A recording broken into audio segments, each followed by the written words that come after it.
వందనాలు చెల్లించుకుంటున్నాను. మరి ఈరోజు పుట్టినరోజు జరుపుకుంటున్న మనుకి శుభాకాంక్షలు తెలియజేస్తూ ఉన్నాను. అలాగే బ్రదర్ శాంతారావు గారు, అలాగే సిస్టర్ స్వర్ణలత గారు తరపున వచ్చినటువంటి బంధువులందరికీ కూడా నా వందనాలు తెలియజేసుకుంటూ ఉన్నాను. వాక్యం చెప్పే ముందు ఒక 2 విషయాలు మాట్లాడాలనుకుంటున్నాను. మన ఆదివారం పోయిన మంగళవారం మా ఇంట్లో సలగ్రూప్ జరిగింది. ఆ మైకు అన్నీ మా ఇంట్లో ఉండిపోయినాయి. అప్పుడు బ్రదర్ శాంతారావు గారు ఇంటికి వచ్చి యాంటీ ఇక్కడ ఉండిపోయినాయండి అని, అయ్యో పర్లేదండి, మళ్ళీ మంగళవారం వరకు మాకు దాంతో పని లేదు కదా అన్నారు. ఏదైతేనో ఇచ్చినప్పుడు బ్రదరు బాగానే వచ్చారు, ఈ వారం మీరే చెప్పాలి సాక్ష్యం అన్నారు. అదేంట్రా బాబు, నీ చెప్పు చాలా కాలం అయింది అంటే, మన సెల్ గ్రూప్ లో ఉన్నటువంటి వారు అందరూ కూడా వాక్యం చెప్పేవారుగా తయారవ్వాలి అనేటటువంటి ఆశ మన సెల్ గ్రూప్ లీడర్ అయినటువంటి శాంతారావు గారు తూచా తప్పకుండా పాటిస్తున్నారేమో అనిపించింది నాకు. ఇంకా మాట కాదనలేకపోయాను. సరే సార్ అలాగేనండి అన్నాను. ఎందుకు ఏ వాక్యం ఏంటో తెలియదు, కానీ ఆ వాక్యం విన్న తర్వాత నాకు చాలా భయం వేసిందండి.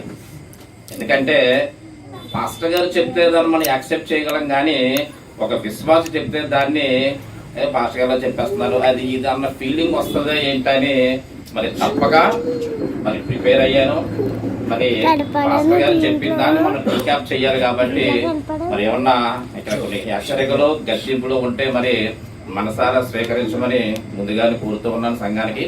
మరి ఈ పాస్టర్ గారిలా గద్దించాను, మరి వాక్యాన్ని సేమ్ చెప్పాలి కాబట్టి ఆ రోజు ఎవరైనా మిస్ అయినట్లయితే కొన్ని ఈ మెకానికల్ లైఫ్ లో కనీసం రికార్డెడ్ కూడా మనం వినలేని సమయంలో ఉన్నాం. అటువంటి వారికి మరి ఒకసారి ఇది ఉపయోగపడుతుంది కాబట్టి మరి చెప్పడానికి ప్రయత్నం చేస్తాను. మరి వాక్యంలోకి వెళ్ళే ముందు చిన్న ప్రార్థన చేసుకుందామండి. మొదటి తల వచ్చినట్లయితే, మమ్మల్ని మిత్రులుగా ప్రేమిస్తున్న మా ప్రియ పరలోకపు తండ్రి, నీ నామమునకు స్తుతులు స్తోత్రాలు, నీ పాదములకు వందనాలు ప్రభువా. ఎందుకు పనికిరాని వాడిని, అల్పుడను, దీనుడను తండ్రి, ఈరోజు మరి పాస్టర్ గారు చెప్పినటువంటి వాక్యాన్ని నేను మరి ఒకసారి రీక్యాప్ చేయడానికి మీరు నాకు ఇచ్చినటువంటి కృపను బట్టి, ధన్యతను బట్టి మీకు వందనాలు చెల్లించుకుంటూ యేసు క్రీస్తు వారిని అడిగి వేడుకుంటున్నాను తండ్రి.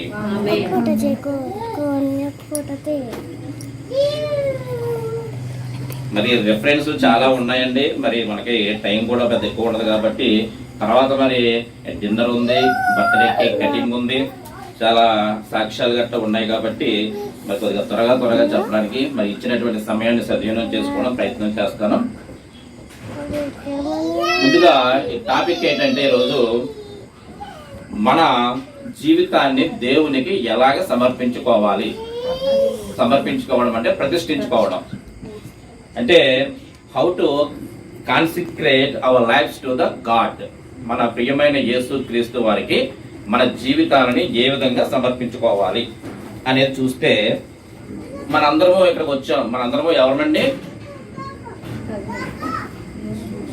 స్వరూప చెప్తున్నారు అంటే క్రైస్తవులం అని అనుకుంటూ ఉంటాం మనం. కానీ చాలా మంది క్రైస్తవులు అని అనుకుంటూ ఉంటూ కానివారు అనేకులు ఉన్నారటండి.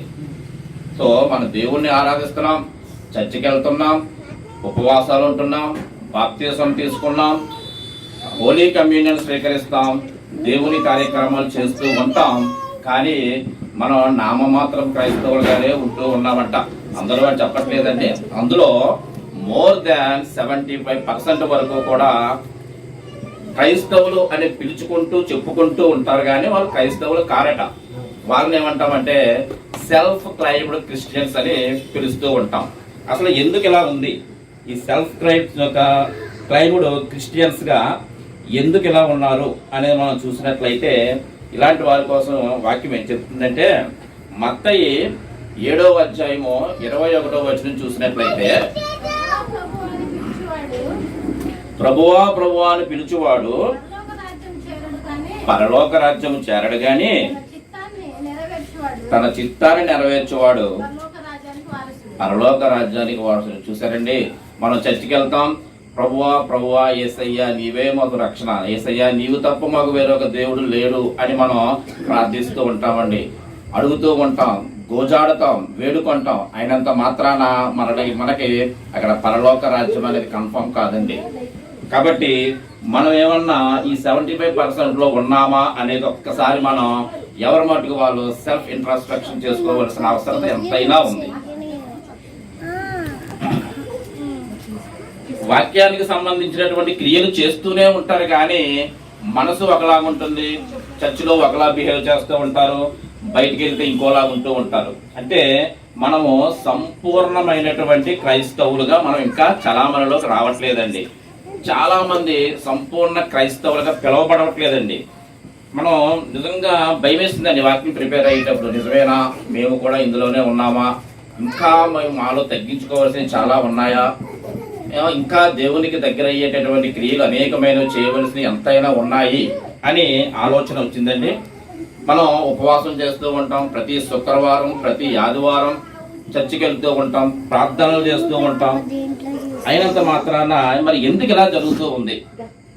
వై ఎందుకు ఇలా జరుగుతూ ఉందంటే, ఆత్మ రక్షించబడుతుంది కానీ ప్రాణానికి రక్షణ కలగట్లేదండి. మెయిన్ పార్ట్ ఏంటంటే, ఆత్మ రక్షించబడుతుంది కానీ మన ప్రాణము రక్షింపబడట్లేదండి.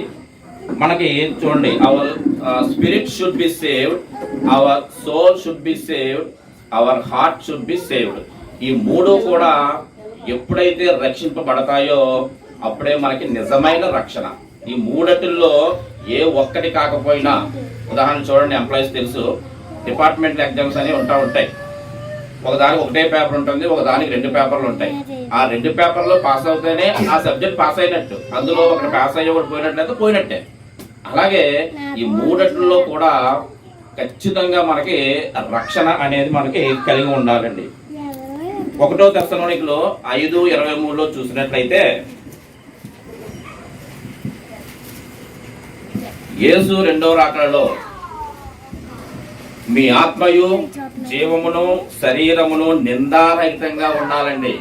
యేసు ప్రభు రెండవ రాకడలో వస్తాడు అని మనకు తెలుసు, విశ్వాసం మనకుంది. ఆయన వచ్చే లోపు మనం ఎలా ఉండాలండి? మన శరీరం అయితేనేమి, మన ఆత్మ అయితేనేమి, మన జీవము కూడా నిందల పాలవకుండా నిందారహితముగా, ఏ నిందలు లేకుండా క్లియర్ గా ఉండాలన్నమాట. అలాగే ఈ మూడు కూడా మనల్ని పాపము నుండి రక్షిస్తాయండి. సంపూర్ణ రక్షణ అనేది మనందరికీ అవసరం. ప్రాణము వేరు, ఆత్మ వేరు. మనకి ప్రాణాత్మలు అని ఉంటది, కానీ దేవుడు ప్రాణాన్ని ఆత్మని విడివిడిగా రక్షిస్తాడండి. మన బైబిల్లో ఎక్కడ చూసినా సరే జాయింట్ వర్డ్ ప్రాణాత్మ. మంచి చెడు చూడండి, లాభ నష్టము అని మనకు ఎలా ఉంటాయో, ఈ బైబిల్లో కూడా ఎక్కడ చూసినా ప్రాణానికి వెంటనే ఆత్మ, ప్రాణాత్మ అనేది ఉంటది. అవి ఒకటేలా కనబడుతుంది, కానీ యేసు ప్రభు ప్రాణాన్ని ఆత్మని వేరువేరుగా రక్షిస్తాడు. మన ఆత్మ ఆల్రెడీ రక్షింపబడిపోయిందండి. ఎలాగా? మన కొరకు యేసు ప్రభు శిలువపై చేసినటువంటి ప్రాణ త్యాగంని మనం విశ్వసించాము కాబట్టి ఆల్రెడీ మన ఆత్మ రక్షింపబడిపోయింది. కానీ చిక్కల్లో ఎక్కడంటే ప్రాణముతోటే. ప్రాణము అంత ఈజీగా రక్షింపబడదండి, చాలా కష్టతరము. అందుకే మనకేం కావాలంటే కాన్సిక్రేషన్ అనేది కావాలి. కాన్సిక్రేషన్ అంటే ప్రతిష్ఠించుకోవడము లేదా సమర్పించుకోవడము. ఆత్మ మన విశ్వాసం ద్వారా రక్షించబడిపోతుంది, కానీ ప్రాణం అనేది మనం సమర్పించుకుంటేనే కానీ. ఎవరికి సమర్పించుకోవాలండి? యేసు క్రీస్తుకు మనం సమర్పించుకుంటే కానీ మనం పూర్తి రక్షణలోకి వచ్చినట్టు కాదు. మరి మనం అడగాలి యేసయ్యని, దేవా యేసయ్యా, నాకు మారు మనసు వచ్చింది ప్రభువా, పాతయన్నీ విడిచిపెట్టాను తండ్రి, నీ చెంతకు వచ్చానయ్యా, నీవే నాకు దిక్కు, నీవు తప్ప వేరొక దేవుడు నాకు లేనే లేడు, నీ తట్టు తిరిగాను ప్రభువా అని మనం ప్రార్థనలో దేవుణ్ణి బతుకులాడుకోవాలి, కన్నీరు కార్చాలి, యేసయ్య పాదాలు పట్టుకోవాలండి. మనం ఫస్ట్ దేవుని తట్టు తిరిగితే ఆయన మన తట్టు తిరుగుతాడు. యాక్షన్ అనేది మనతో స్టార్ట్ అవుతే రియాక్షన్ అనేది యేసయ్య నుంచి మనకి తప్పకుండా వస్తుంది. ఎవరిని కూడా విడిచిపెట్టడండి. కాబట్టి మనం తండ్రి అని పిలిచామనుకో, యేసయ్య నా కుమార్తె, నా కుమారుడా అని బదులిస్తాడండి. కాబట్టి మనం యేసు క్రీస్తుని ఆరాధిస్తున్నాం, ప్రార్థిస్తున్నాం. ఇవన్నీ కూడా మన ప్రార్థనలో అడగాలి. కాబట్టి ఇలా చేసినట్లయితే మనం రక్షింపబడని క్రైస్తవులుగా ఉన్నటువంటి వారికి ఇవన్నీ కూడా చెప్పాను. ఇప్పుడు రక్షింపబడని పాస్టర్లు కూడా ఉన్నారు. ఇదేంటండో రక్షింపబడిన పాస్టర్లు అంటున్నారు? వాళ్ళు చెప్పిన మాటలే కదా మనం వింటున్నాం.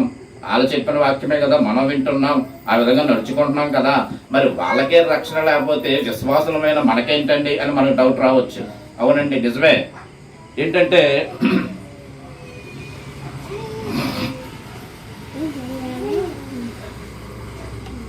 పాస్టర్లు చాలా మంది చాలా ఖచ్చితమైనటువంటి సేవ చేస్తూ ఉంటారండి.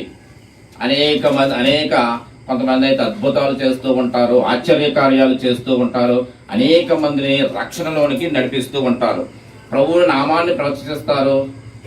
అయినంత మాత్రాన వాళ్ళందరూ కూడా గ్యారంటీగా నిత్యరాజ్యానికి వెళ్తారని నమ్మకం లేదండి. చూడండి, యేసు ప్రభు గారు అంటున్నాడు బైబిల్లో మత్తయి 7:22 చూసినట్లయితే,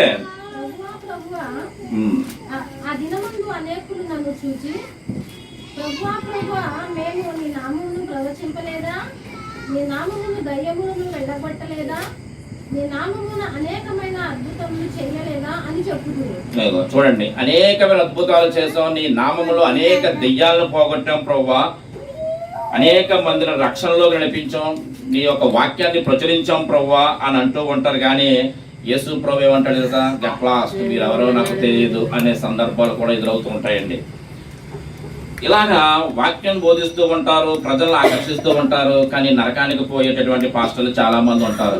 ఉదాహరణకి ఇస్కరియోతు యోధ చూడండి, యేసు ప్రభు శిష్యుల్లో ఒక శిష్యుడు యేసు ప్రభుతో కొనసాగాడు, ఎక్కడికి వెళ్తే అక్కడికి వెళ్ళారు, అనేక యేసు నామములో అనేక దెయ్యాలు వెళ్ళగొట్టారు, అనేక మందిని రక్షణలో నడిపించారు.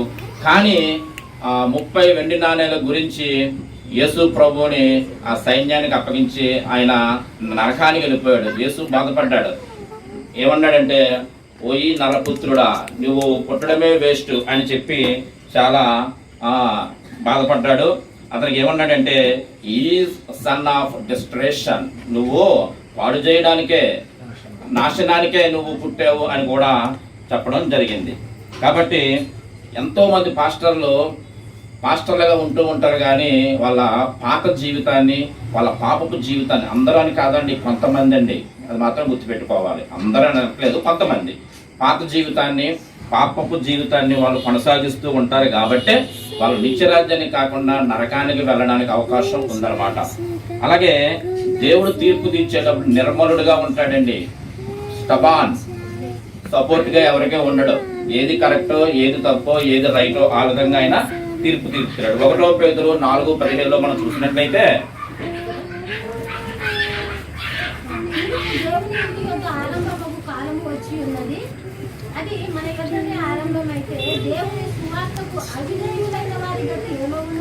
చూడండి, దేవుని యొక్క తీర్పు మన ఇంటి వద్దనే ఆరంభమవుతుందట. మన ఇల్లు అంటే చర్చ్, చర్చ్ అంటే మనమే, విశ్వాసులం. ముందు దేవుడు మనల్నే తీర్పు తీరుస్తాడండి. కాబట్టి చర్చిలో మేము అందరము దేవుని పెట్టడం అనుకుంటూనే ఉంటాం, కాని వారు చాలా మంది ఉంటారండి. చర్చిలో మాత్రము క్రైస్తవులుగా ఉంటారు, బయటికి వెళ్ళిన తర్వాత ఇంటిలో వారి మాట తీరు కానీ, ఆ ఇంటిలో ఉండేటువంటి విధానం క్రమంలో కానీ ఉండదు. వారి సమాజంలో కానీ, సంఘంలో కానీ, వారు పనిచేసే ఆఫీసులో కానీ వారు క్రైస్తవుని యొక్క క్రియలు చూపించరండి. వాక్యానికి విరుద్ధమైనటువంటి నడవడికతో వాళ్ళు ఉంటూ ఉంటారన్నమాట. అయితే దేవుడు అంటున్నాడు, ఉంటే వేడిగా అన్నా ఉండు, లేకపోతే చల్లగా అన్నా ఉండు.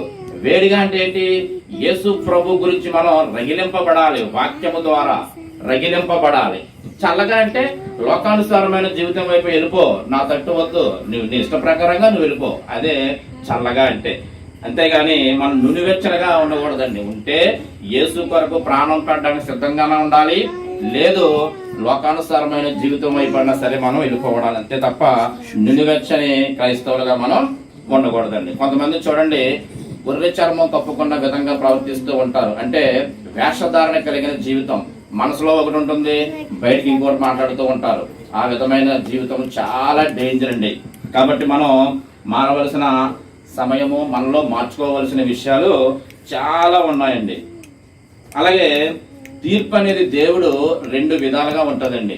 ఒకటి ఏంటంటే శాశ్వతమైన తీర్పు, అంటే ఎటర్నల్ పనిష్మెంట్, నరకానికే, ఇంకా నిత్య నరకము.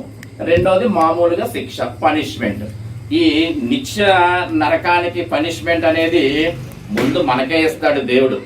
ఆ శిక్ష అనేది ముందు మనకే ఇస్తాడు దేవుడు. ఎందుకంటే ఆ ఎటర్నల్ పనిష్మెంట్ నుంచి తప్పించడానికి.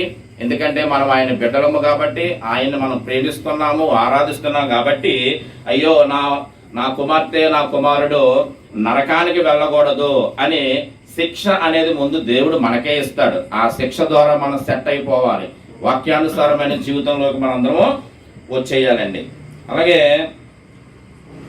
చూడండి, యెరూషలేములో చూడండి అనేక మంది ఉన్న దావీదుని దేవుడు శిక్షించాడు. చిన్న పాపం చేసినందుకు ఆయన శిక్షించాడు. ఎందుకు? ఆయన సెట్ అయిపోయాడు, జీవితాంతము యేసు పాదాల చెంతనే గడిపాడు ఆయన. కాబట్టి మనం కూడా ఆ శిక్షకు గురి కాకుండా మనం ముందుగానే వాక్యానుసారమైన జీవితాన్ని అనుసరిద్దామండి. అలాగే మనం 1 కొరింథీ 11:32 చూసినట్లయితే, మనము తీర్పు పొందిన ఎడల లోకముతో పాటు మనము శిక్షావిధి కలుగుకుంటున్నట్లు ప్రభు చేత శిక్షింపబడుచున్నాము. అదండి, మనకు ముందుగా ఎందుకు తీర్పు తీరుస్తాడంటే ఆ లోకములో తీర్పు తీర్చే వాళ్ళతో మనము కలవకుండా ఉండడానికి దేవుడు తనని ఎన్నుకున్నటువంటి మనల్ని ముందుగా తీర్పు తీరుస్తాడనమాట. అంటే ఆయన ఇంటెన్షన్ ఏంటంటే వీరు ఆ గుంపులో ఉండకూడదు, వీళ్ళు సెట్ చేసామంటే వీళ్ళకి తీర్పు తీర్చానంటే వీళ్ళు సెట్ అయిపోతారు అనే ఒక ఇంటెన్షన్ తో ముందుగా దేవుడు మనల్ని తీర్పు తీరుస్తాడు. మెయిన్ ఆ తీర్పులోకి మనం వెళ్లకుండా ఉండడానికి.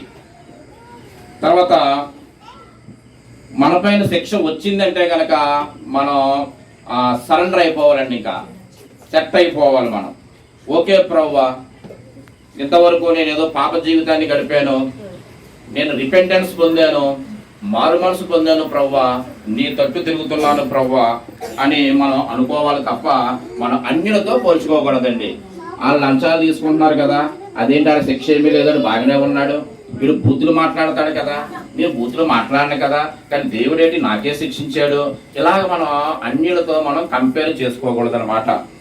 ఆత్మ ఎప్పుడు కూడా సిద్ధంగానే ఉంటుందండి, కానీ మనస్సు మాత్రం చాలా బలహీనమైనది. మనస్సు మాట వినదు, ఆత్మ ఓకే, కానీ మనస్సు అనేది మాత్రం మాట వినదు, చాలా బలహీనమైనది. అలాగే మన బాడీలో 3 ఉంటాయి. ఏంటి? ఆత్మ, శరీరము, మనస్సు. ఆత్మ, శరీరము, మనస్సు. ఆత్మ ఏమంటదంటే ఆత్మ మాట వినాలా లేకపోతే శరీరం మాట వినాలా అని కొద్దిగా కన్ఫ్యూజన్ లో ఉంటది. ఆత్మ అంటది మనం చర్చికి వెళ్దాము, దేవుని వాక్యం వెళ్దామని చెప్తే మనస్సు అంటది వద్దు, సినిమాకి వెళ్దాం, షికార్లకు వెళ్దాం అంటూ ఉంటది. ఆత్మ తప్పు చేస్తున్నానని చెబితే శరీరము ఎంజాయ్ చేయమని చెప్తూ ఉంటది. కాబట్టి ఈ విషయంలో మనస్సు అనేది చాలా ముఖ్యమైన పాత్ర కలిగి ఉంటుందండి. అలాగే మనస్సు కానీ ఆత్మ మాట విన్నదంటే ఆత్మానుసారమైనటువంటి జీవితంలోకి వెళ్తాం, అంటే నిత్య జీవంలోకి వెళ్తాం. మన మనస్సు శరీరం మాటగానే విన్నదనుకో శరీరానుసారమైన జీవితం అంటే నిత్య నరకంలోనికి మనం వెళ్తామండి. కాబట్టి రోమా 8:5 మనం చూసినట్లయితే, శరీరానుసారులు శరీర విషయముల మీద మనసు నుంచురు, ఆత్మానుసారులు ఆత్మ విషయముల మీద మనసు నుంచురు. అదిగోండి, శరీరానుసారం అయితే మనం మరణంలోకి వెళ్ళిపోతాం, ఆత్మానుసారం మనం అయితే నిత్య జీవానికి మనం వెళ్తామండి. కాబట్టి మనం వ్యక్తిగత జీవితాలు మనం మార్చుకోవాలండి.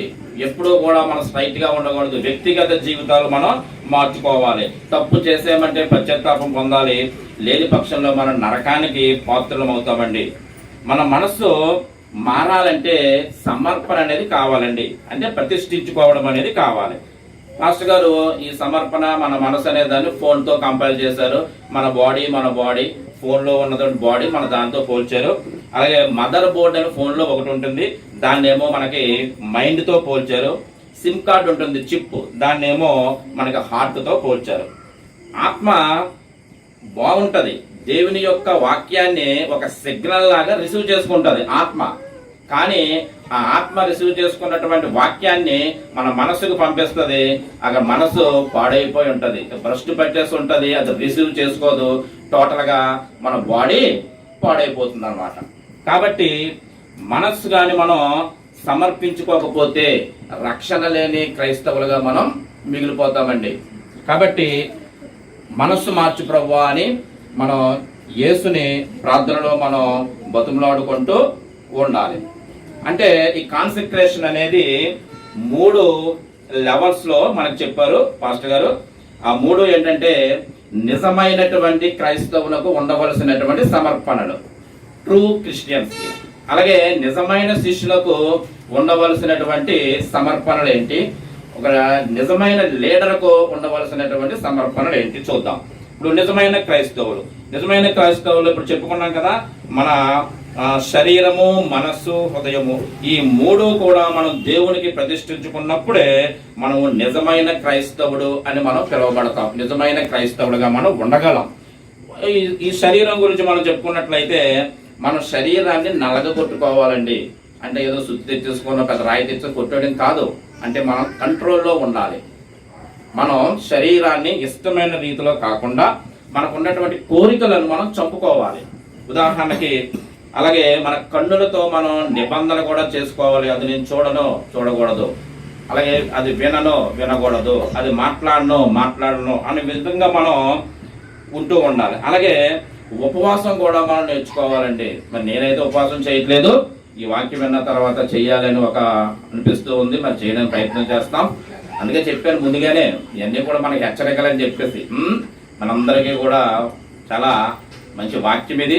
ఎవోకింగ్ మెసేజ్ అండి, ఇది మేల్కొల్పు మెసేజ్. ఇది చాలా భయం వేసింది నాకు, చెప్తే రిసీవ్ అవుతారా లేదా, ఇదేంటి పాస్టర్లా చెప్పేస్తారా అనుకుంటారేమో అనుకున్నాను. సరే, కన్నులతో మనం నిబంధన చేసుకోవాలండి. అలాగే ఉపవాసం కూడా మనము చేస్తూ మన పిల్లలకు కూడా మనం ఉపవాసం ఉండేలాగా మనం చిన్నప్పటి నుంచే నేర్పాలి. మన పాస్టర్ గారు చెప్తూ ఉంటారు, నేను 6వ తరగతిలో ఉండగానే మా మమ్మీ డాడీ నాకు ఉపవాసం చెప్పారు, ఈ రోజు కూడా నేను అది కొనసాగిస్తున్నాను అంటారు. ఉపవాసం ఉందామన్న రోజునే మనకి మంచి మంచి గుమగుమలాడేటటువంటి ఫంక్షన్లో లేదా ఇంట్లో ఏదో జరుగుతూ ఉంటది. అయినా మనం మన నాలుకని మనం కంట్రోల్లో ఉంచుకోవాలండి.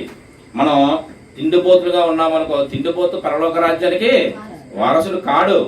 అలాగే మనకి చూడండి, తిండే మనకి అవ్వ ద్వారా పాపాన్ని లోకానికి పరిచయం చేసిందండి. తిండికి మనం కత్తి పెట్టుకోవాలి. అంటే మితముగా తినాలి, మొత్తాన్ని మానేయమని కాదు. అలాగే ఉపవాసం ఉండడం వల్ల మనకి నిగ్రహ శక్తి పెరుగుతుంది. అంటే ఒక కంట్రోల్, ఏదైనా ఒక పని మీద మనకి కంట్రోల్ చేసేటటువంటి ఒక పవర్ అనేది వస్తూ ఉందన్నమాట. అలాగే బాడీ పెద్దగా ఉన్నా, లావుగా ఉన్న, ఒక స్టమక్ ఉన్న, ఆ ఉపవాసం చేస్తూ ఉంటే, వీక్లీ వన్స్ చేస్తూ ఉంటే మనం ఆటోమేటిక్ గా కొద్దిగా సన్నపడడానికి మనం అవకాశం ఉంటుంది. అలాగే మనస్సు గురించి చూసినట్లయితే, మన మనసులో అనేకమైనటువంటి ఆలోచనలు వస్తూ ఉంటాయండి. అది చేద్దాం, ఇది చేద్దామని. ప్రతి ఆలోచన కూడా మన చిత్త ప్రకారం కాకుండా ఆ ఆలోచనని ముందు దేవుని పాదాల వద్ద పెట్టి ప్రార్థనా రూపంలో, ప్రభువా ఇది చెయ్యొచ్చా, చెయ్యలేనా అనేటటువంటిది మనం ప్రార్థన ద్వారా దేవుణ్ణి అడగాలి. అంతే తప్ప మన స్వబుద్ధిని ఆధారం చేసేసుకొని మనకి ఇష్టం వచ్చినట్లుగా మనం పనులు చేయకూడదు అనమాట. మనస్సుని సామెతలు 16:32 చెప్పినట్లుగా మనస్సుని ఆధీనంలో ఉంచుకున్న వాడే నిజమైన శ్రేష్ఠుడు అని మనకు వాక్యం చెబుతూ ఉంది. అలాగే మన ఆలోచనలో ప్రార్థనాపూర్వకంగా ఉండాలి. అంతేగాని ఇష్టం వచ్చిన దాన్ని చేసేద్దామని మనం బాధలు పడకుండా దేవుణ్ణి అడగాలి ముందు. యేసయ్యా, ఇది నేను చెయ్యొచ్చా, చేయకూడదా, ఇది నీ చిత్తమా, నా చిత్తం కాదు ప్రభువా, నీ చిత్తం నెరవేర్చని మనం దేవుణ్ణి ప్రార్థనాపూర్వకంగా అడగాలి. ఇక మూడోది, హృదయం గురించి చెప్పుకున్నట్లయితే హార్ట్. ఇది చాలా డేంజర్ అండి. హార్ట్ అనేది అన్నిటికంట మోసకరమైనది, ఘోరమైనది. ఇక్కడ రెఫరెన్స్లు చాలా ఉన్నాయి, అది చెప్పుకుంటూ వెళ్ళిపోతాను. చాలా దుష్ట ఆలోచనలు మన హృదయంలో వస్తూ ఉంటాయండి. చాలా ఇది ఎదుటి వారికి కీడు చేయడానికి పరిగెడుతూ ఉంటది. ఎప్పుడు కూడా పరితపించిపోతూ ఉంటది. ఎవరిని గోతులు తీద్దామా, ఎవరిని గోతులో వేసేద్దామా, ఇటువంటి ఆలోచనలు మన హృదయంలో ఎప్పుడూ వస్తూనే ఉంటాయి. కాబట్టి అలాగే హృదయము బహు చెడ్డదే అని ఆదికాండం 6:5 యేసు ప్రభువే స్వయంగా చెప్పాడు. హృదయం అంట బహు చెడ్డది. కాబట్టి మన హృదయంతో చాలా జాగ్రత్తగా ఉండాలండి. అలాగే హృదయం అవసరమైన తిరుగుబాటు కూడా చేస్తుంది, అర్థమైందా? కాబట్టి హృదయం మొండిది, రాయి వంటిది. చూడండి, ఆడి మనసు కరగదరా బాబు, కఠినాత్ముడు అంటూ ఉంటాం. అంటే ఆ రాయి లాంటి హృదయం. ఆడికి ఏ వాక్యం వెళ్ళినా, ఎంతమంది 10 మంది పెద్దలు చెప్పినా వాడు మారడు. నేను చేసిందే రైట్ అనుకుంటారు. అటువంటిది హృదయం. కాబట్టి మన హృదయాన్ని మాత్రం మనం కఠినపరుచుకుంటే, కఠినంగా ఉంటే మనం భయంకరమైనటువంటి పరిస్థితుల్లో పడిపోతామండి. ఇంకా మనం ఎవడో లేపలేడు ఇక. కాబట్టి అటువంటి పరిస్థితి రాకముందే మనం వాక్యం ద్వారా సెట్ అవ్వాలి. కానీ యేసు ప్రభుకి మూసుకున్నటువంటి, యేసు ప్రభు ఒక్కరికే మూసుకుపోయినటువంటి హృదయాన్ని ఓపెన్ చేసేటటువంటి శక్తి దేవుని యొక్క వాక్యానికి మాత్రమే ఉందండి. అది కఠినాత్ముడైన చర్చికి రావడం ప్రారంభించి దేవుని వాక్యం విని వాక్యానుసారమైన జీవితంలోకి వెళితే అంత కఠినమైన రాయి అయినా మొండైనా ఏదైనా సరే అడుగు వాక్యం ఇన్పుట్ అయిందంటే ఆటోమేటిక్ గా వాడి యొక్క హార్ట్ ఓపెన్ అవుతుందండి. కాబట్టి పౌలు గారు చూడండి, ఒకసారి వాక్యం బోధిస్తూ ఉంటే లూతియా అనే ఒక భక్తిపరురాలు యొక్క హృదయాన్ని దేవుడు తెరిచాడండి. ఎంత గొప్పండి. అపోస్తుల కార్యము 16-14 ఉంటుందని. అలాగే హృదయం కానీ తెరవబడిందంటే మనకి సమాధానం కలుగుతుందండి, రక్షణ కూడా మన జీవితంలోకి వస్తుంది. అలాగే మన ప్రతి బంధకాల నుండి కూడా మనకి విడుదల వస్తుంది, మనకి సమాధానం కలుగుతుంది, మనలో నూతన స్వభావం వస్తుందండి. ఇదేంట్రా అంత కఠినంగా ఉండేవాడు మారిపోయాడా అంటే ఆటోమేటిక్ గా ఏంటి, మనలో కోపము, పగ, కక్ష అన్ని సమాధి అయిపోతాయి. నూతనమైనటువంటి జీవితంలోనికి మనం వస్తాం. అదే హృదయం తెరవబడటం అంటే అది ఎలా సాధ్యమవుతుంది? దేవుని వాక్యం ద్వారా మాత్రమే అది సాధ్యమవుతుంది అన్నమాట. అలాగే యెహెజ్కేలు 36:26 ప్రకారం చూసినట్లయితే దేవుడు మనకి నూతన హృదయాన్ని, నూతన స్వభావాన్ని ఇస్తాడు. మనలో ఉన్నటువంటి రాతి గుండెను తీసేసి మాంసపు గుండెను ఇస్తాడండి. రాతి గుండె అంటే ఇంకా కఠినము, మాంసము హృదయం, మాంసము గుండె అంటే మంచి చెడు ఆలోచిస్తాం, ఓకే అని ఒబే అవుతాం, వాక్యానుసారమైనటువంటి జీవితాన్ని మనం జీవిస్తూ ఉంటాం. అంటే కఠినమైన నిర్ణయాలు తీసుకోకుండా సరెండర్ అవుతూ ఉంటాం అనమాట. అది మాంసపు గుండె.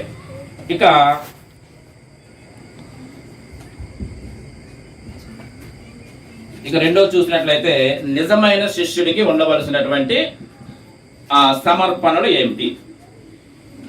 నిజమైనటువంటి శిష్యుడికి ఉండవలసిన సమర్పణలు.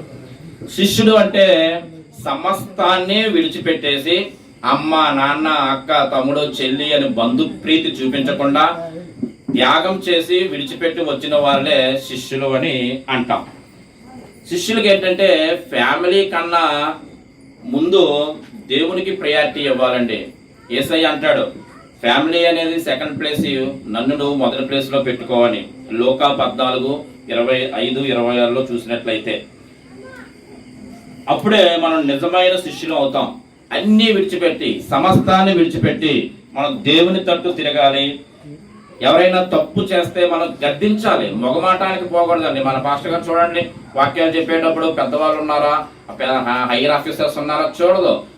ఆయన వాక్యం అంటే స్ట్రైట్ ఫార్వర్డ్. అలా చెప్పినప్పుడే అది మనం గద్దింపు మనలోకి వెళ్తుంది, వాక్యానుసారమైనటువంటి జీవితంలోకి మనం వెళ్ళడానికి అవకాశం ఉంటది. కాబట్టి దేవుని అన్ని విడిచిపెట్టి మనం దేవుని వద్దకు రావడానికి మనం సిద్ధంగా ఉన్నామా? ఒక్కసారి మనల్ని మనం ప్రశ్నించుకోవాలి. అలాగే మనకి డబ్బు పిచ్చి ఉండకూడదండి. డబ్బు ఉన్నవాడు కూడా పరలోక రాజ్యానికి వారసుడు కానేరడు. డబ్బు పెరుగుతున్న కొద్దీ మనకి దేవుని మీద భక్తి, భయము తగ్గిపోతూ ఉంటాయండి. కాబట్టి డబ్బు ఒకటి చాలా డేంజరు. అలాగే సెల్ఫ్ విల్, నా చిత్తము, నా ఇష్టము అనే దాన్ని కూడా మనం విడిచిపెట్టేయాలి.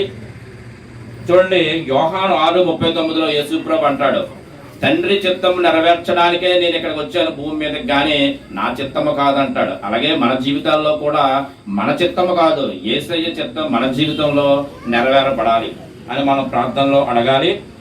అలాగే శిష్యులు కూడా తృణీకరించుకోవాలండి. వారిని తృణీకరించుకోవాలి, తగ్గించుకోవాలి, అన్ని విడిచిపెట్టాలి, దేవుని దగ్గరికి రావాలి. అంతేగాని నాకు సమాజంలో చాలా గౌరవం ఉంది, నేను చాలా ఇన్ఫ్లుయెన్స్ క్యాండిడేట్ని, నాకు ఆల్ సపోర్ట్ ఉంది, అవన్నీ కూడా దేవుని సైట్ లో అన్నీ కూడా పెంట, అవన్నీ కూడా వేస్ట్ అనమాట. అవన్నీ పక్కన పెట్టి మనం యేసు దగ్గరికి రావాలి. అలాగే మన సిలువను ఎత్తుకొని యేసుని వెంబడించాలండి. మత్తయి 16:29-24 ఉంటది. సిలువను ఎత్తుకొని అంటే మన బాధలు, కష్టాలు, ఇబ్బందులు, ఇరుకులు, ఆ సిలువను మనం చూస్తున్నామంటే మన జీవితం మన కళ్ళ ముందు కనిపించాలి. కాబట్టి అలాగా మనం యేసుని వెంబడించాలి. అవసరమైతే ప్రాణ త్యాగానికైనా మరణానికైనా మనం సిద్ధంగా ఉండాలి, రెడీ టు డెత్. అంతేగాని నాకు అమ్మ ఉంది, అక్క ఉంది, ఏ రోజు పిలిచినా మనం దేవుని చెంతకు వెళ్ళడానికి మనం రెడీగా ఉండాలండి. మనం ఎంత తగ్గించుకుంటే, మనం ఎంత హమ్ములుగా ఉంటే మన మీదకి అంత అభిషేకం అనేది వస్తూ ఉంటుందండి. కాబట్టి మనం పరిశుద్ధంగా జీవించినట్లయితే ఆ పరిశుద్ధత అనేది మనకి సమర్పణలోనికి తీసుకెళ్తుంది. ఆ సమర్పణ మనల్ని ఎక్కడ తీసుకెళ్తుంది అంటే అభిషేకంలోకి తీసుకెళ్తుంది. ఈ అభిషేకము మనకి అథారిటీలోనికి తీసుకెళ్తుంది. కాబట్టి ఇవన్నీ కూడా మనం పొందుకోవాలి. ఈ అధికారం అనేది మనకున్నటువంటి సమస్త బంధకాలను అన్నీ కూడా పోగొట్టి మనకి రక్షణలోనికి నడిపిస్తుందండి. ఇక మూడవదిగా చూసినట్లయితే నిజమైన నాయకుడు. నిజమైన నాయకుడికి ఉండవలసిన లక్షణాలు ఏంటంటే సెల్ఫిష్ మాత్రం చూసుకోకూడదండి. నాయకులకి ఉండవలసింది ముఖ్యమైనటువంటి గుణం ఏంటంటే సాక్రిఫైస్. మనకి నిజమైన నాయకుడు ఎవరండి? యేసుక్రీస్తే. మన గురించి మనము చేసిన పాపాలకి మనము శిక్ష అనుభవించవలసింది మనకు ప్రతిఫలంగా ఆయన యేసయ్య మీద అయ్యారు కాబట్టి మనము రక్షింపబడ్డాం. కాబట్టి సాక్రిఫైస్ యాటిట్యూడ్ కూడా మనలో ఉండాలన్నమాట. అలాగే లీడర్ అనేవాడు శిష్యులను తయారు చేసేవాడుగా ఉండాలి. లీడర్షిప్ అంటే చప్పట్లు కొట్టించుకోవడము, నేనే హై పొజిషన్లో ఉండాలి అని కోరుకోకూడదండి.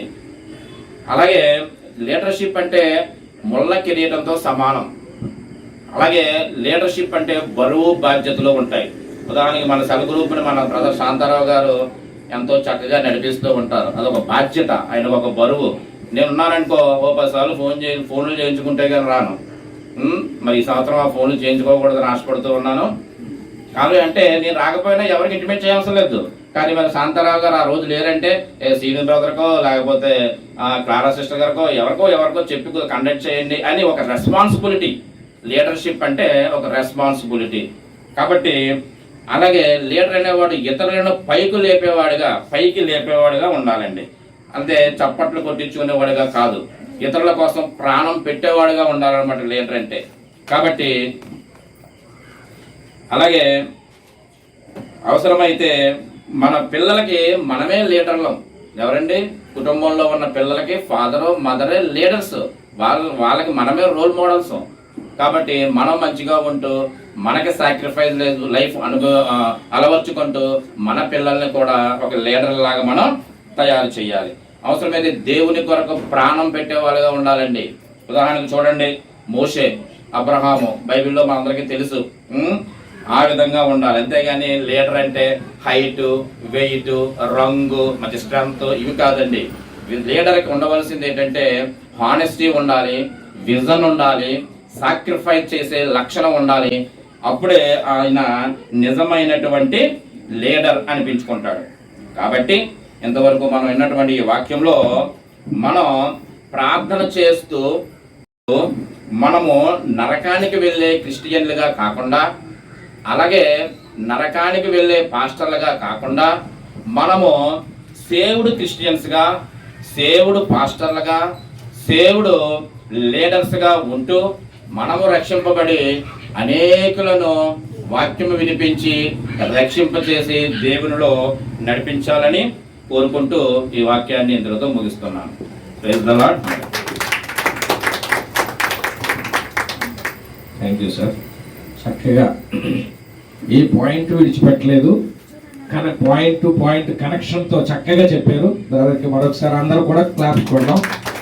దేవునికి స్తోత్రం, హల్లెలూయా. మరి ఈ సమయంలో మా డాక్టర్ మానస